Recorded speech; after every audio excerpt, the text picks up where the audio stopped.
ప్రభుజీ సాధారణ భక్తులు ఆ రకంగా కృష్ణ భగవానుని పూజించిన సేవ చేసుకున్నా కూడా వస్తాడా ప్రభుజీ భగవానుడు? ప్రేమతో పిలిస్తే వస్తారు, ఎవరు పిలిచినా వస్తారు. హ్మ్. ఎవ్వరు పిలిచినా ఆయన వస్తారు.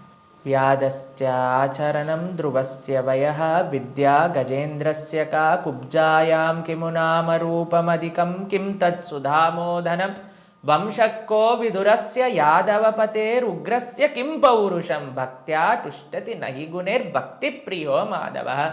ఒక 5 ఏళ్ల పిల్లవాడు ధ్రువుడు పిలిచాడు, రాలేదా అండి భగవంతుడు? ఒక ఏనుగు పిలిచింది గజేంద్రుడు, వచ్చాడా లేదా? ఒక కుబ్జ అనే ఒక కురూపి స్త్రీ పిలిచింది, స్వామి కృపనిచ్చేశాడు కదా.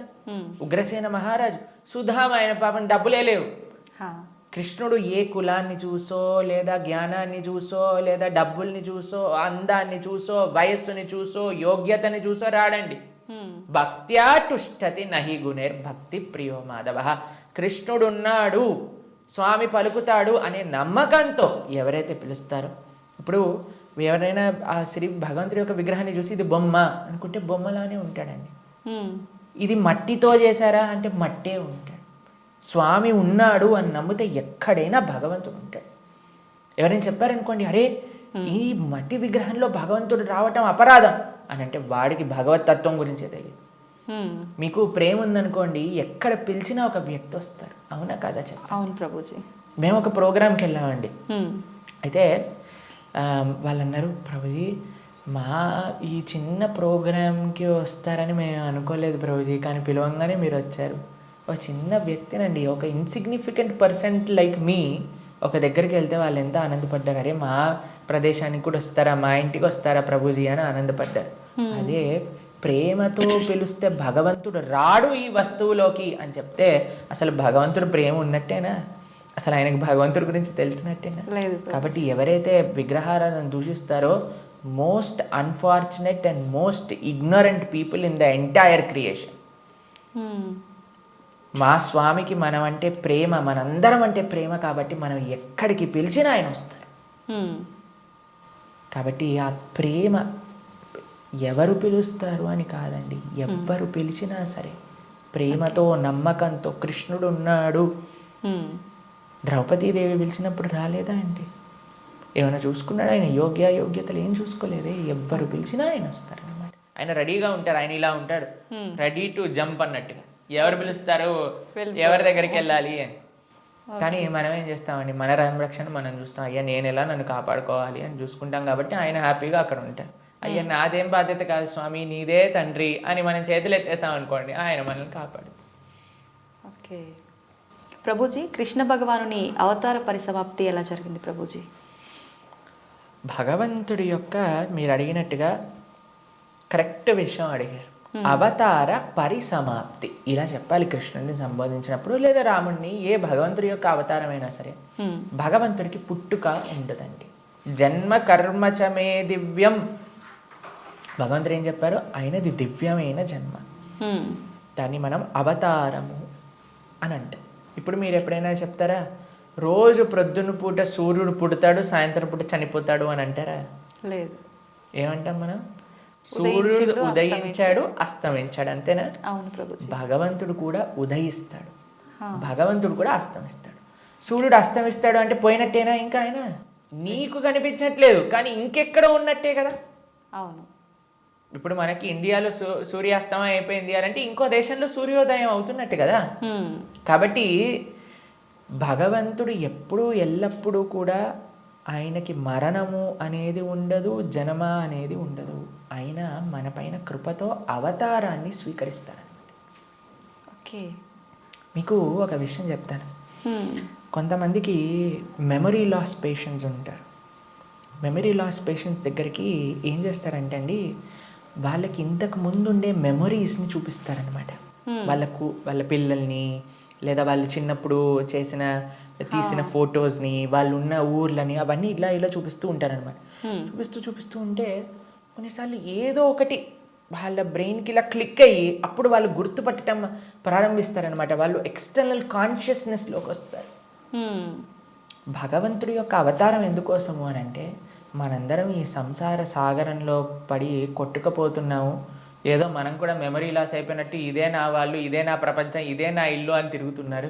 వీడి నిజమైన స్వరూపాన్ని చూపించాలి అని స్వామి అవతరించి స్వామి యొక్క లీలల ద్వారా, రామాయణ భాగవతాదుల ద్వారా, అయ్యా ఇది నువ్వు ఈ ప్రదేశానికి చెందినవాడివి అని మనకు చూపిస్తారు. అప్పుడు నేనైతే ఈ మనుష్యుని కాదా, అయితే ఇది నేను ఈ కులానికి చెందినవాడిని కాదా, ఈ ప్రాంతానికి చెందినవాడిని, నేను కృష్ణుడి దాసున్నా, నేను ఉండాల్సింది ఆ భగవంతుడి యొక్క లోకంలో కదా అని మనం కూడా మర్చిపోయిన వాళ్ళకి కొద్దిగా బుద్ధినివ్వడానికి స్వామి అవతార స్వీకారం చేస్తారనమాట.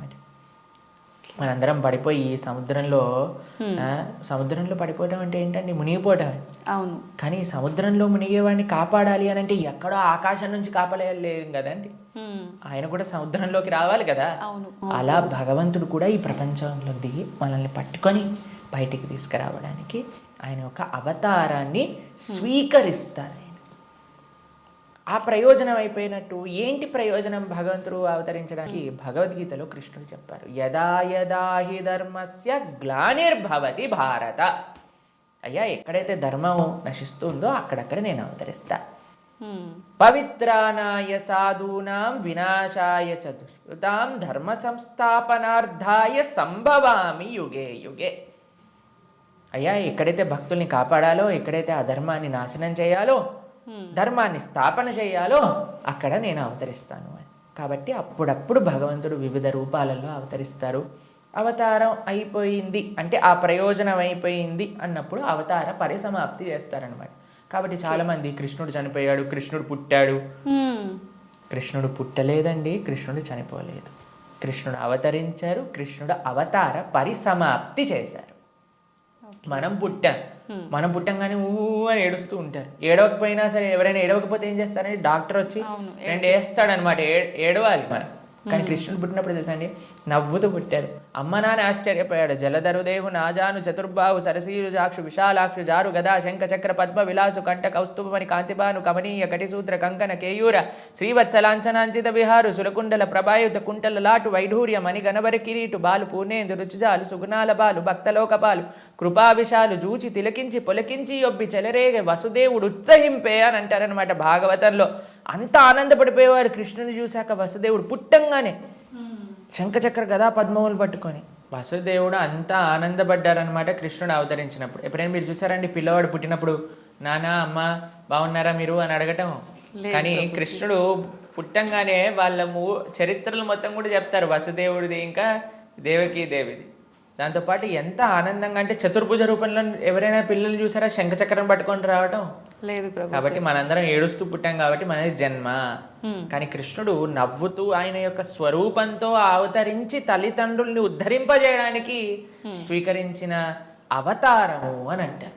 కాబట్టి భగవంతుడికి ఎలా అయితే పుట్టుక లేదో అలానే మరణము కూడా లేదు. స్వామి ఎప్పుడూ కూడా ఈ వర్డ్ యూజ్ చేయకూడదు కృష్ణుడి దగ్గర. కృష్ణుడు చనిపోయాడట, రాముడు చనిపోయాడట, ఇవన్నీ మనం అపరాధం అవుతుంది అనమాట. కాబట్టి మనం కరెక్ట్గా మీరు చెప్పిన వర్డ్గా అవతార పరిసమాప్తి. కృష్ణుడి యొక్క అవతార పరిసమాప్తి ఎలా జరిగింది? మేము ఇన్స్టాగ్రామ్లలో యూట్యూబ్లలో ప్రకారంగా చెప్పట్లేదు, శాస్త్రంలో ఏ విధంగా ఉందో ఆ విధంగా చెప్తున్నాం. కాబట్టి దీంట్లో చాలా తేడా ఉంది. ఎందుకంటే మాకు అప్పుడప్పుడు రీల్స్ పంపిస్తూ ఉంటారు, అందులో ఏదో కృష్ణుడు ఇలా అయిపోయాడట అలా అయిపోయాడట అని చెప్తూ ఉంటారు. దాన్ని నమ్మకండి.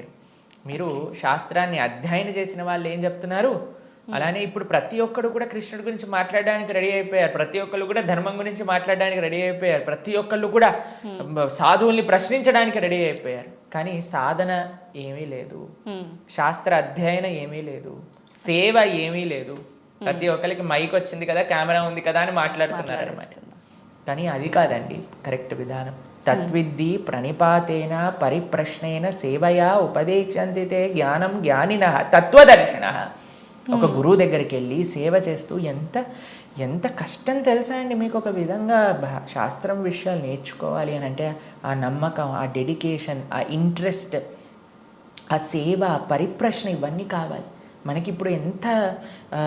ఇప్పుడు ఒక విషయం, మనకి టీవీ మాధ్యమంగానో మన ఇంటర్నెట్ మాధ్యమంగానో అన్ని సులభము అయ్యాయి. ఆ సులభం అవ్వటంలో రెండు ఉన్నాయి. ఎవరైనా మాట్లాడింది మనం నమ్మేస్తాం. అలా కాదు. మనం మేము ఒకటే విషయం చెప్తాం, ఎవరైతే సాధువులు చక్కటి పరంపరాగతంగా జ్ఞానాన్ని నేర్చుకున్నారో, ఎవరైతే శాస్త్ర అధ్యయన చేశారో అటువంటి వాళ్ళ దగ్గర నుంచి మనం వినాలి. ఎవరైతే గురువుల్ని ఆశ్రయించి గురువుల దగ్గర నుంచి విన్న వాళ్ళు ఉన్నారు, ఎవరైతే జీవితంలో సొంతంగా దాన్ని సాధన రూపంగా వాళ్ళు చేస్తున్నారో అటువంటి వాళ్ళ దగ్గర నుంచి వినాలి. కాబట్టి మనకి భాగవతం చెప్తుంది, భగవంతుడు ఒకానొక సమయంలో అయ్యా ఈ ప్రపంచంలో ఉండే అధర్మ మొత్తం కౌరవుల వైపు ఒక్కసారి అందరినీ గ్యాదర్ చేసేసి కంప్లీట్ చేసేసాను అనమాట, ఇక అయిపోయింది అని అనుకున్నప్పుడు ఆయన చక్కగా ఒక దగ్గర ప్రభాస క్షేత్రము అనే ప్రదేశంలో ఆయన ఇలా ఉన్నారనమాట. ఉన్నప్పుడు ఒక వేటగాడు వచ్చి ఒక జింకని వేటాడుతున్న ఆయన కృష్ణుడి యొక్క పాదాన్ని, శ్రీపాదాలను చూస్తూ జింకలా అనుకొని బాణాన్ని వేశారు.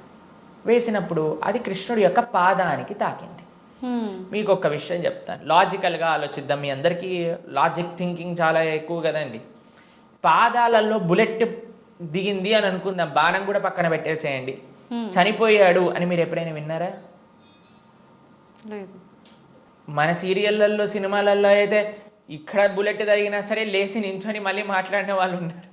కాబట్టి పాదాలలో బాణం తలిగితే ఎలా కృష్ణుడిని అవతార సమాప్తి చేశారు, శరీరాన్ని చాలించేశారు అని ఎలా చెప్తాను చెప్పండి. కాబట్టి అదొక లీల. ఎందుకండి కృష్ణుడు ఇలా లీల చేశారు? ఎందుకంటే ఆయన చనిపోయాడు అని చెప్పడానికి కొంతమందికి వీలు చూపించాలి కదా. కృష్ణుడు అండి ఈజ్ నాట్. ఇప్పుడు కొంతమంది అంటారు, మా దేవుణ్ణి నమ్మకపోతే నువ్వు నరకానికి వెళ్ళాల్సిందే. కృష్ణుడు అలాంటి వాడు కాదనమాట. కాబట్టి అయ్యా నువ్వు నన్ను నమ్ముకో, నేను నీకు కావాల్సినంత శ్రద్ధ, విశ్వాసం, భక్తిని ఇస్తాను. నువ్వు నన్ను నమ్మకు, నీకు కావాల్సినన్ని రీజన్స్ ఇస్తాను నన్ను నమ్మకపోవడానికి. కాబట్టి అటువంటి వాళ్ళకు ఒక రీజన్ ఇవ్వడానికి అనమాట. భక్తులకి భగవంతుడు అంటే ఎంత అపరిమితమైన ప్రేమ ఉంటుంది అని అంటే స్వామి యొక్క అవతార పరిసమాప్తి గురించి. ఎందుకంటే స్వామి యొక్క ఈ ప్రపంచంలో ఇలా ఉన్న స్వామి అక్కడ ఉన్న భక్తులకు ఒకటే. అప్పుడు జరా అనేవాడికి ఏం చెప్పారు, అయ్యా తప్పైపోయింది స్వామి, నీ శ్రీపాదానికి నేను బాణం వేసా అంటే ఏం కంగారు పడకు, నువ్వు వైకుంఠానికి వెళ్ళిపో అంటే ఆయన ప్రదక్షిణ చేసి ఆయన వైకుంఠానికి వెళ్ళిపోతాడు బాణం వేసినోడు. కానీ బాణం తలిగిన వాడేమో చనిపోయాడు, శరీరాన్ని విడిచిపెట్టేశారు. ఒకళ్ళు చెప్తున్నారు కృష్ణుడు నరకంలో ఉన్నాడట. ఏంటండి, బాణం వేసిన వాడిని వైకుంఠానికి పంపించి ఈయనెందుకు నరకానికి వెళ్తారు చెప్పండి.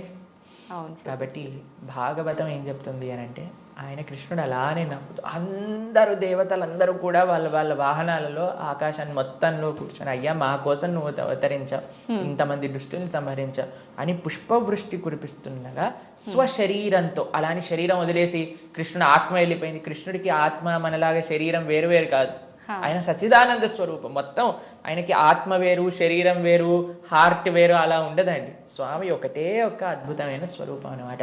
ఆ స్వశరీరంతో ఆయన యొక్క నిత్యధామానికి వెళ్ళిపోయారు, శ్రీ వైకుంఠం గోలోకానికి ఆయన చేరుకున్నారనమాట. కాబట్టి ఆయన అవతరిస్తారు, అవతార పరిసమాప్తి చేస్తారు, అపియర్స్ అండ్ డిసపియర్స్. అది భగవతత్వం.